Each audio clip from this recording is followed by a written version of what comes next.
Hello. So the question here is for this first, literally first episode is, how are your wishes fulfilled? How do they become fulfilled? And before we jump into the studies, well, that I'll explain to you, which we'll be studying more into David. But before we jump into there, let's think about at least one person that you know, that a celebrity might be someone big in your community that you look up to. Is there's a role model for you?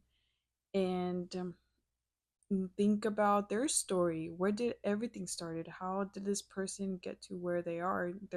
Their success and their goals and their dreams. What was their motive? Where did it start?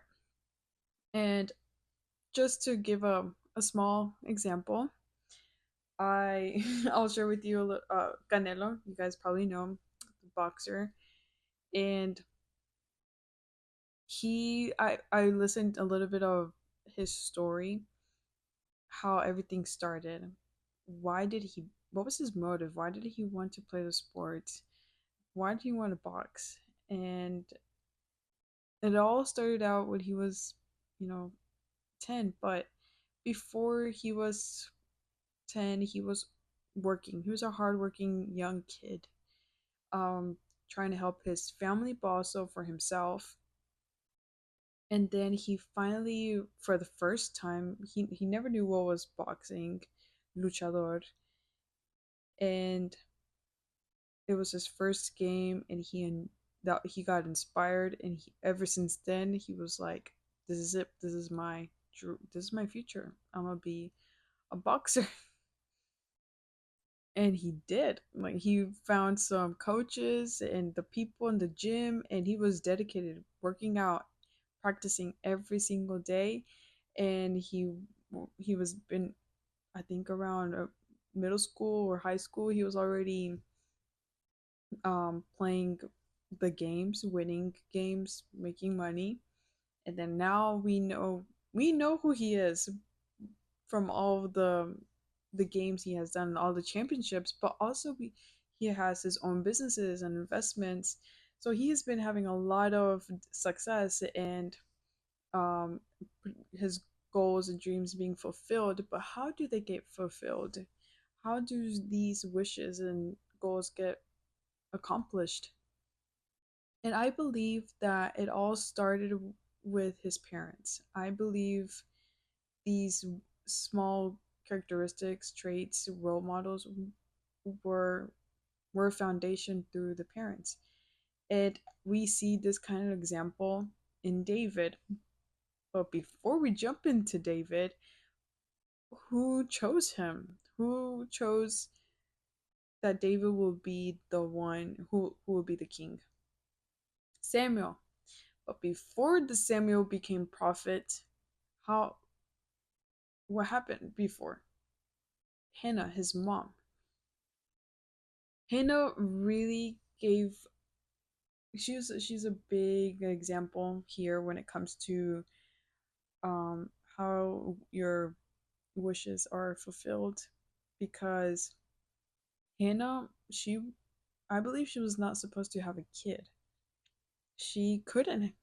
She was not able to have or give life, and she thought it was hopeless. She was hopeless. She was very sad, and we see that in the first book of Samuel, chapter 1.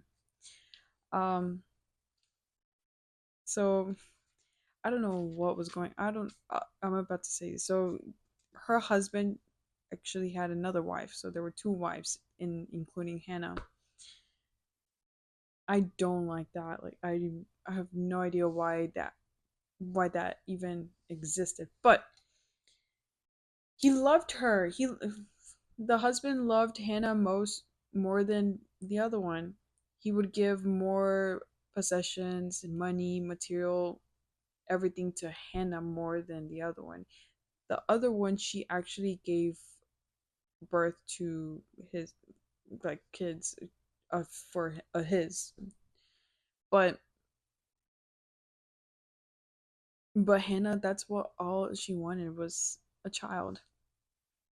And we see that very in the very beginning of the chapter. And oh, we go down in verse 8. The husband is he sees how sad she is, that she won't even eat. And then he finally says, "Why are you troubled? Am I not better to you than 10 sons?" He simply just couldn't get it. We let's put ourselves in Hannah's perspective, in her position. Yes, she's a woman, and our nature is to give life, is who we are, is part of us. And she felt that she was unloved, not only by her husband, but she probably felt that, like, why God does not love me to for me to have a child. And then the husband asked her, like, am I not enough more than 10 sons? He couldn't get it because he already had kids. Imagine if he wasn't with the other wife, he would have been in the same situation with her, that wishing to have a child of his own. I mean, appreciate that he has, life, but they probably both would be in the same situation. Like, why can I not have the son or a child? And yeah, I just wanted to say that. He just couldn't get it. But instead of Hannah expressing everything to her husband, she just kept quiet to herself. And obviously, she was going through the emotions. And what she did is actually pray to God near the temple. She would not stop praying to God for a child. That's all she wanted. She just wants a child, Okay, and now let's ask this question: why does she want a child? Yes, I just said that is part of our nature, but having a child is honestly leaving a legacy. A child, you teach them your teachings. You give them something that is part of you to them, and when you're gone, they still maintain it, and it goes down to the generations. So that's that's a huge blessing, is leaving a legacy, and it keeps going. That's part of her motive as well. And she was praying. That's all she wanted.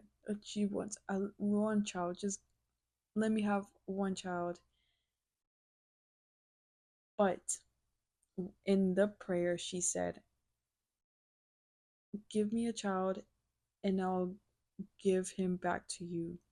My child will serve for you, will dedicate his life for you, for your glory." And whenever God heard this prayer from her, he he gave it to her. But why did he give it to her? Because her words were very intentional. She didn't say these kind of words just to say, or I'm just, make it sound nice. No, she was very honest, that what she very careful the words that she said. My child will dedicate for you. And she just kept praying, praying, praying until the prophet Eli came by, and he saw her, and he from a distance he thought she was drunk. But no, she just couldn't stop praying near the temple. And he just said, "Go, your prayers have been answered. Just go in peace." And she did. She left. She felt just those words was that's all she needed. That it is done. And she did. She gave birth to a son, and she called him Samuel. And Now we see that her wishes were fulfilled.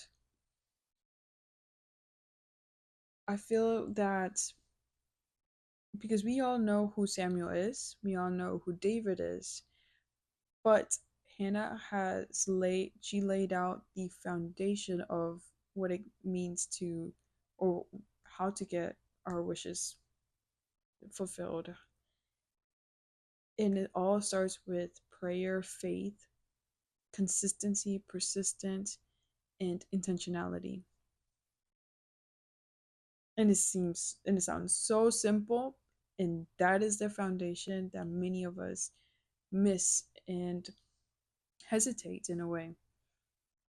Just keep going, being persistent, but have faith. Don't just do it just to check off the list. Up, oh, it's done. No, it's intentional. And God saw that. And obviously, so I said, to for your wishes to be fulfilled, you need to pray, have faith, dedication, consistency, discipline, but obedience. So here we notice that God didn't really say something to Hannah for her to obey and actually fulfill.